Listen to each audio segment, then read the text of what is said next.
কোরআন আমল করার তৌফিক দাও। যখন মরে যাব কোরআন শুনতে শুনতে মরার তৌফিক দাও।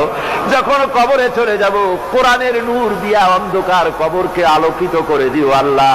কিয়ামতে কোরআনের ছায়া আমাদের নসিব করে দিও, কোরআনের সুপারিশ কিয়ামতের ময়দানে আমাদের নসিব করে দিও।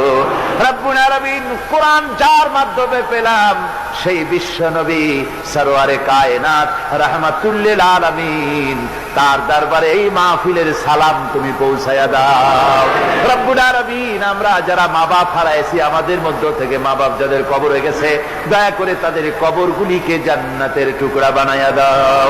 রব্বুল আলামিন, এই মাহফিলের কর্তৃপক্ষ প্রতি বছর কোরআনের খেদমত করে, কোন বছর তাদেরকে তুমি ঋণগ্রস্ত রাখনি, এবারও যেন এই কঠিন বাজারে, দ্রব্য মূল্যের বাজারে যেন তারা মাকরুজ না থাকে, ঋণগ্রস্ত না থাকে। তোমার বান্দাদেরকে